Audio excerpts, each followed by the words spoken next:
าวคน ใหญ่คนของไม่กล้าอีกว่าดิ ว้าว ของเราคนไหนรถไฟกินข้าวเหนียวดิบริกินชีสดิ ตอนนี้มาทางน้อยเพราะว่าไม่อยากเข้าไปเวกัสเลยเราจะสอบเรืออะไรนี่ต้องได้ลงทางน้อยนี่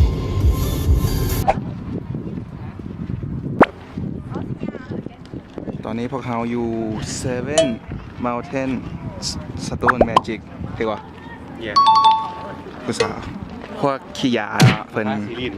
แบบเขาจะมาเสพยาเนี่ยเขามีจุดประกายจากความเขียวเขาก็เลยแบบจับหินมาก่อแล้วก็ทาสีเลยถึงก็อยู่ข้างฟรีเวย์บ่มีบอลจอดรถบ่มีอย่างผู้สาวเนาะพวกสองคนนี้ตีกันย่านผู้สาวโอ้ยไผ่กะฮู้มานี่ต้องมาเวกัสต้องแวร์ โบแวก็เห็นเนาะเพราะว่าขี่น้ำทางมันก็เห็นมันก็ทาง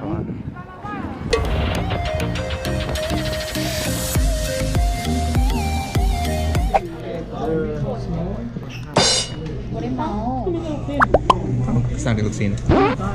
เอาเป็นยังผู้สั่งสิ้นสิกินให้เกี่ยงกับเจนี้เอาซีนเต็มอยู่อาหารมื้อแรกเดวันฮะเดวันแล้วเอากันเดวันจะกินข้าวเรียบร้อยมาเบิ่งเนาะว่าไผ่กินเพื่อนก็โมเนาะเป้กินแล้วถิ่มไว้ฟากนี่โอ้เพื่อนมันเลยที่จริงเป็นคนกินสะอาดเป็นคนอยู่ดีกินดีเที่ยวโบแซ่บบ่อันนี้ก็แซ่บเด้ออันนี้ได้อยู่ให้กันเฟิร์อันที่จะบอกกับบุตรเป็นเปิดนี่จะเป็นเฮียหรือจะเป็นเฮียเอาเป้บัตรได้อยู่ใส่บัตรก็ได้คันเป้ได้บางแล้วเป้ได้บางเลยก็ดีเลยกันคนเดียวกันจ่ายเลยเงินหรือมีไหมพออยู่ตีบาแลนซ์ประกันบิลเครดิตเลยเด้อไม่เคยดิเดบิตโอ้ยแห้งลายซะนะโอ้เป็นมือด้วยนะสัมภาษณ์ไม่ได้ไปใส่อิ่มนอนเมื่อนอนเบิ่งความสกปรกอย่างนี้ได้ไหมเนี่ยตอนนี้แหละมันเลี้ยวความสกปรกของไอเบลลี่ไม่ไผ่วะนั่งแล้วมากินแล้วกันกรอบมาให้มูมึงเลย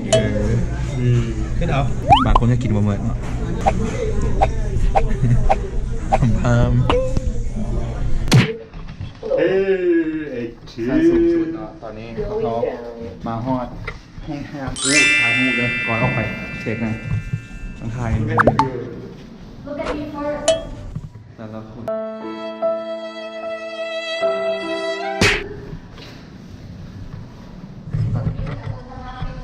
ที่พาไปเบิร์ดพอมาเป็นจังไหนมีความเป็นอันนั้นเซ็กซี่เล่าโลมหน่อยเนี่ยนี่คือทางเข้าไปเนี่ยนวด VIP ป่ะโอ้รู้กว่าก็คือเดา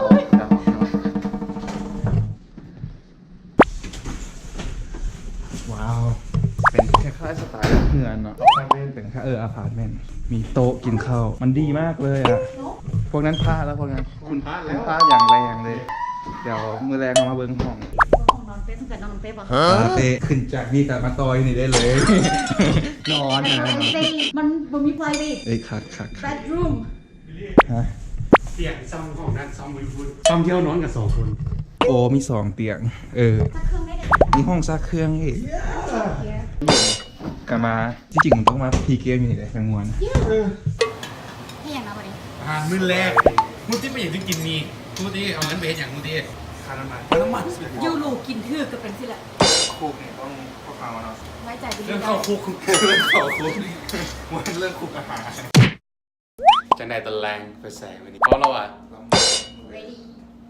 หน้าแดงเว้ยยังไม่ได้กินเลยนี่หน้าแดงนะนี่เด็ดหน้าผิวขาวอ๋อโอเคกายเลยเจอกันกับพวกนั้น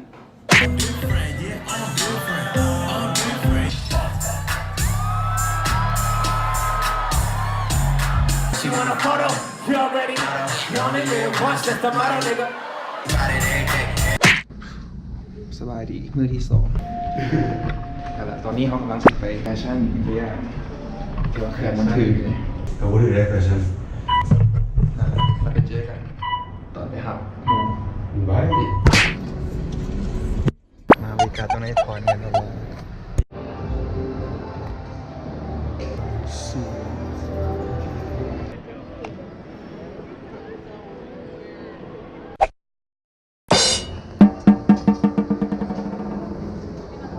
ับรถได้อยู่วะเนี่ยครูยังกับปีนอะไรเนาะ ปีนแต่ว่ามันกลับขึ้นมาขี่ได้คืนเดียวเมาแหงเนาะและถือสาพวกคนเมาไอ้เบิร์ดเด้อเอาชิบเบิร์ดแล้วนี่เฮ้ย cheers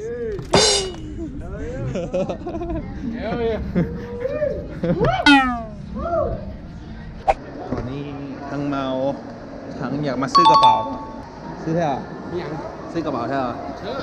เงินเข้าใจหรือเงินใครเข้าใจเงินตกใจวิดีโอนี้ก็สีจบได้เท่านี้เนาะบาย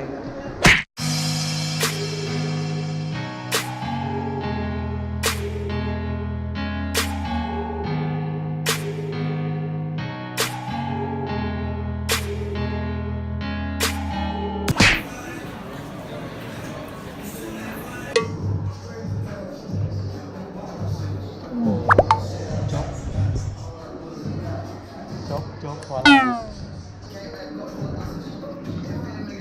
โอ้เบลลี่ Sup bro Hey Hey Billy Billy ตัวไปเลยใส่คนเดียวไว้ดีกว่าตอนนี้พวกเขา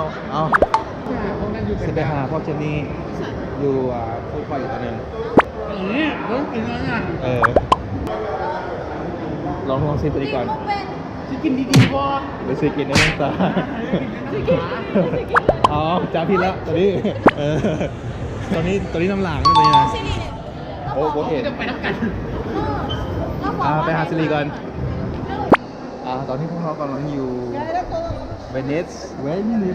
ลาสเวกัสเนาะมันจะเบิ้งคือมาเก๊าหน่อยหนึ่งเพราะว่ามันเป็นเครือข่ายเดียวกันเราสิไปเล่นคาสิโนแต่ว่าหาเงินไปเล่นกับแรงกระโตกน้ำลายเป็นตอนคล้ายๆตอนตะเวนโตกินง่ายไปสิให้มันอันนี้เป็นไผ่เฮ้ยคนแพ้เขาปั้นว่ะแล้วติ่งเว้ยจนตื่นตาขี้ฮะเป็นลงไปมันก็จมเนาะตัวยัง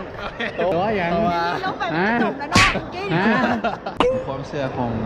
พวกยุโรปเนาะเขาจะว่าท่านแกล้งเรียนและอธิษฐานได้พุทธังสัมมัง1 2 3ตอนนี้พวกเขาได้ทีแล้วที่เด็กที่บนนอนถ่ายไว้ได้นี่แต่เขาก็ถ่ายตัวเขาเมาเขาสัวตอนนี้ก็เราสิไปโรงแรมสิไปเติมเหล้าไปแช่น้ำอยากกินเหล้าต่อเราก็มีอะไรอยู่ห้องนี่เนี่ยโอนแล้ว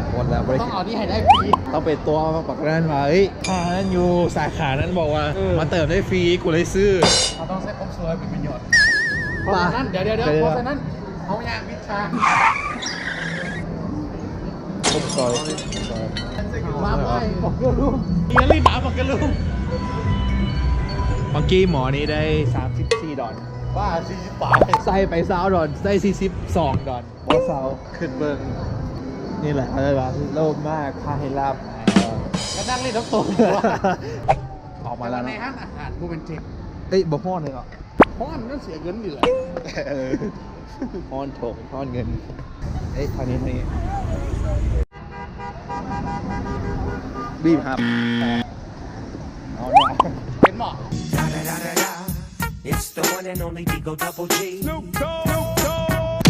ตอนนี้ห้อนหลายเมากับเมาอากาศก็ห้อนยังสิครับรถมาเอาแฮมอีก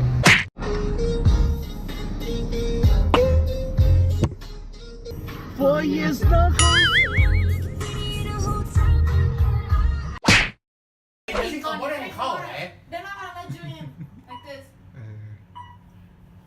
โอ้ย shit โอ้ได้เข้าพอคุณนางกับใครคันเฟกเลยเฟกให้มึงเขาซิว่าให้เข้า บอกสเตรทบอกสเตรท ไปถอนเนาะไปถอนแล้วป่ะไปถอนก็จะได้ สบายดี สบายดี ตอนนี้เป็นยังไง